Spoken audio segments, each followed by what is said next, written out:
près de 500 milliards de crédits non dépensés et même... Chaque année, la France envoie des dizaines de milliards à Bruxelles. Pour 2026, la note grimpe à près de 29 milliards d'euros.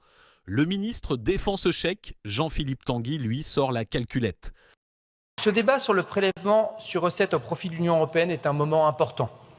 Derrière notre contribution, il y a à la fois un débat budgétaire, celui des retours pour nos territoires, nos agriculteurs, nos étudiants, nos entreprises, l'appartenance au marché intérieur, mais c'est aussi un choix politique que nous faisons aujourd'hui, celui d'une France influente, qui pèse, dont la voix porte sur la scène européenne et internationale, ou d'une France qui se replie et s'affaiblit.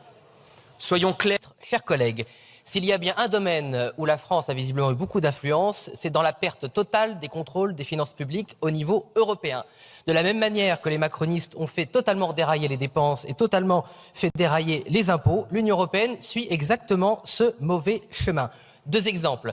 Malgré une hausse continue de la contribution des pays européens, en particulier de la France, l'UE a réussi à accumuler près de 500 milliards de crédits non dépensés et même au terme du plan pluriannuel en 2027, il y aura encore près de 300 milliards de crédits non dépensés. Donc à quoi bon donner toujours plus d'argent si c'est pour arriver à une telle gabegie ou une non-gabegie ou en tout cas une absence totale de la maîtrise. L'autre chose, c'est les intérêts, c'est le coût du fameux plan de relance.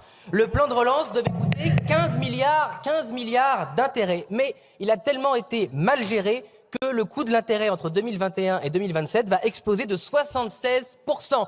Je laisse imaginer si une entreprise ou si un ménage... Contribution nette de la France. La contribution nette de la France, c'est quand on enlève tous les retours, y compris la PAC, y compris le saupoudrage sur l'ensemble des programmes français ici ou là. À la fin, nous sommes en moyenne à 9 à 10 milliards de pertes pour la France. Donc vous ne pouvez pas invoquer des pertes deux fois, vous ne pouvez pas compter deux fois les mêmes retours. Si vous comptez comme ça, je comprends mieux que la France soit dans cet état financier. Nous proposons donc naturellement que la France ait enfin un juste retour. Et un juste retour, vu la situation des finances publiques de la France, c'est baisser de manière drastique la contribution de la France à l'Union européenne. Et un mal pour un bien, le seul intérêt du maintien au pouvoir des macronistes a été de révéler un de vos nouveaux mensonges d'État.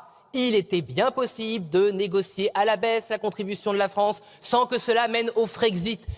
J'informe et j'alerte ceux qui nous écoutent, les citoyens français. Cela fait donc 20 ans que les fédéralistes mentaient. Il est possible de baisser la contribution de la France à l'Union européenne sans que cela mène au Frexit.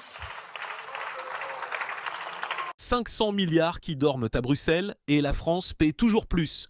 Faut-il continuer à signer le chèque? Dites-le en commentaire.